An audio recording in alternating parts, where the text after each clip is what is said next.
Hi, it's me again. I said I might be back on Friday, and here we are. Good Friday. I've not long come back from wandering the town with a bunch of other Christians on what we grandly call a Good Friday walk of witness. We walk through the town, singing the odd song appropriate to Good Friday. We carry somebody, I didn't get to carry it, somebody, strong characters carry an enormous cross. And as we walk by, it's a great opportunity. People from all the churches get together, and people in different churches can't get together on Good Friday. Well, when can we get together? But we walk through the town, through the shopping centre, and it's quite an interesting experience. As we went, we were giving out palm crosses to anyone who would have them. We also gave out hot cross buns, and they proved very popular. People took those up and then often ask, what do they cost? And we say, well, nothing to you. And we even gave out some cards inviting people to the various services that are going on over Easter, particularly the Sunday. So if you want to come, if you look on facebook.com at Redditch Churches, then I dare say you will find out where an act of worship is going on. But it was an interesting experience as you walk round that some people look at us and think, what the hell are these people doing? Wandering through my shopping centre, and they look at the cross and they look at us and they think, what a strange bunch of folk, and they clearly don't really register. Others, there's a sudden recognition that, it's Good Friday, it's that thing the Christians remember. That's something to do with Jesus dying, isn't it? You can see the recognition coming to them as they hurry on to Greg's the baker's to buy their next snack. Some of them stop and are quite touched to be given a palm cross or a hot cross bun and have a little conversation. And one or two joined in the prayers and the hymns, which was great.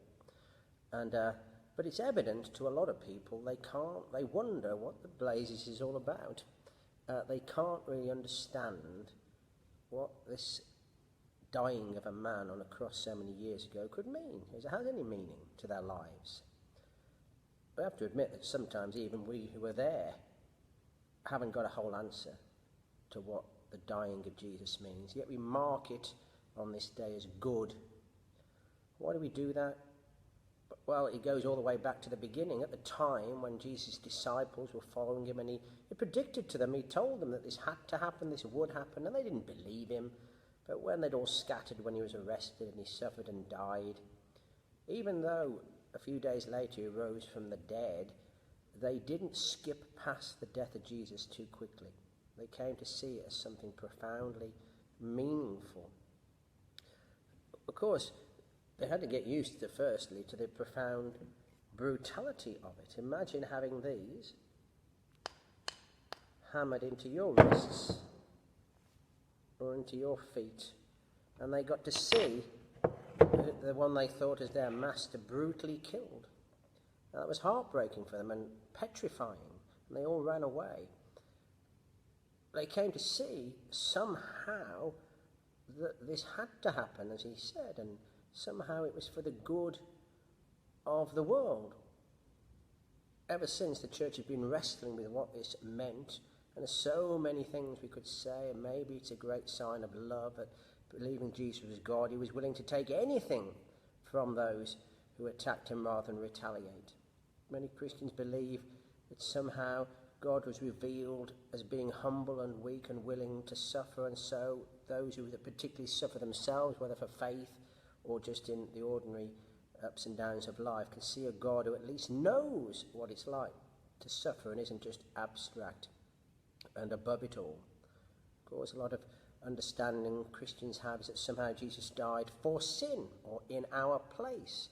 And there's lots of metaphors or ways that the early church tried to understand. In particular, Paul wrestled with images that were common in his day. He talked about reconciliation, which is a familial thing. He talked about justification, which was about being declared not guilty in court. That was a legal thing. He talked about sacrifice, something for his background the Jewish people would be very familiar with, and plenty of other. And he talked about, so I've said sacrifice, atonement, redemption. He talked about redemption, that was it, the idea of slaves being bought out into freedom, and there's so much more emphasis, somehow God revealing his love. But sometimes the trying to work out exactly what it means can be a bit like dissecting a frog. By the time you've finished with it, you've killed it. It can reduce it to too much of debate and theory. And often on Good Friday, we just allow ourselves once more to be overwhelmed with the reality of it all and the movingness of it all. Good Friday is another somber day in a way, a day of reflection. What sort of state must we be in if our God feels he needs to go through that, has to go through that in Jesus for us? Convinces some of us that God really must love us deep down, even if at times we're nasty pieces of work.